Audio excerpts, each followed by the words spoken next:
Hi, welcome to E-Class, and today we're going to be continuing on with our series, How Credit Works. In today's topic, we're going to be talking about disputes. Now, I know a lot of people are interested in this actual part or portion of rebuilding credit. We're going to be going over a few facts about the dispute process. We're also going to cover at the end how the dispute process actually works. So, disputes. What is a dispute? A dispute is either going to be a written, digital, or verbal communication, and you're going to be basically detesting something that's on your credit profile, saying one of a few things. You're going to be saying, hey, this is incorrect for this reason, this is not mine, this is one of many reasons why you can dispute something on your credit profile. So let's bring it over to here. I like to go in order with this type of stuff. So we'll start here with the FCRA, the Fair Credit Reporting Act. What the Fair Credit Reporting Act is, it's a law that was passed by the government that basically gives the credit bureaus, TransUnion, Equifax, and Experian, gives those companies guidelines that they have to abide by when they're reporting information on you to these banks. Back in the day, the credit bureaus, they used to report very shiesty information. Everything in the world that has nothing to do with why you're getting a loan.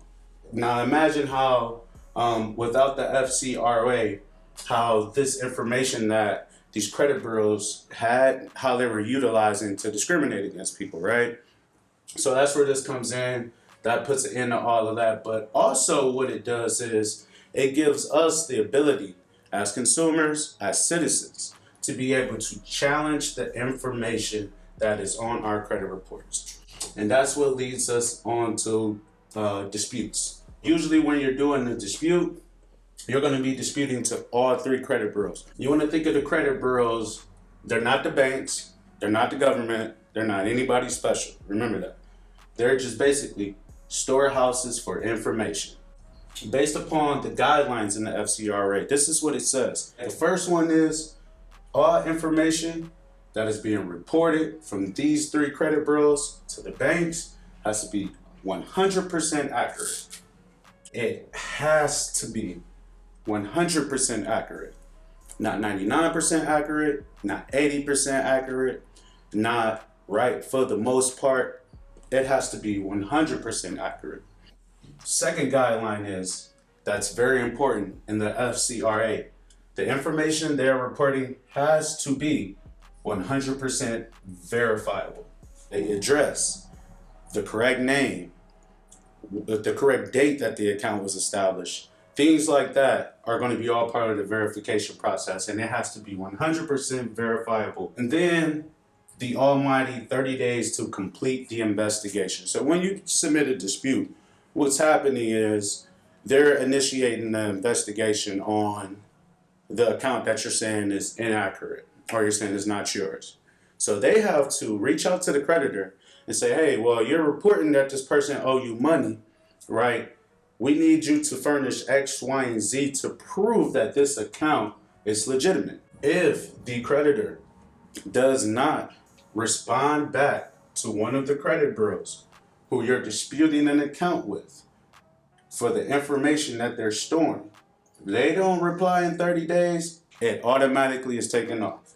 This here is probably one of the number one reasons why we're able to get stuff taken off our accounts.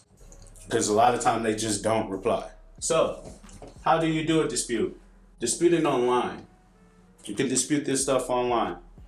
When you're doing online disputes, they are fast.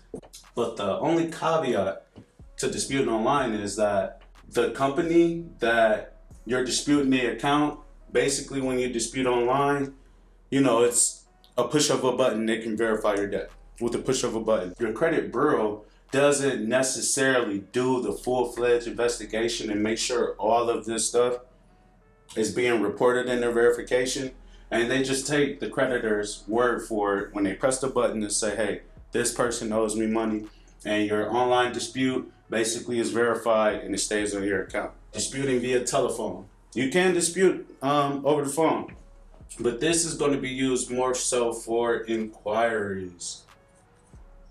You can call them and say, hey, I didn't authorize these inquiries. Keyword, I did not authorize these inquiries. That's an easy way to get inquiries taken off via telephone. But you can also dispute inquiries online or through written communication. Written communication is effective for multiple reasons, but I'll give you the one main reason why. You wanna lean more towards that letter. When you initiate a dispute via written communication, you basically put the burden of the investigation on the credit bureau. A lot of times, since they don't want to do the work, it's going to work for you because they'll just say, hey, this account, this is an elaborate process, it's a lot of work I'm having to do, I'm just going to go ahead and take it off. People are lazy, so you take advantage of that laziness by making it hard for them, not making it easy for them to process your request. That's written communication. Now let's talk about goodwill letters for a second. A goodwill letter is going to say, hey, in return for me getting in good standings with the creditor, the bank, whoever it is, will you not continue to report this derogatory statement on my credit profile? And that's what a goodwill letter is. The types of disputes, hands down, these are the most popular reasons why people dispute. Most people are going to play crazy, right? Most people are going to say, I don't know what this is. This needs to be removed off my account immediately. In those words. That's what 80% of people do. And it's a 50-50. Factual disputing. As credit repair specialists, this is the thing that we use the most. We're looking for discrepancies. We're looking for inaccuracies. We're looking for things that don't match up. We teach ourselves in the credit repair industry to locate these red flags. So there's nothing to say when we bring a factual dispute to light. There's really nothing they can do but take it off. Then the last thing here is the method of verification. This is usually round 2, round 3. Okay, credit bureau. You said that you verified that I owe them money. How did you verify it? Did you get the correct address? Right? Did you get was this the correct name?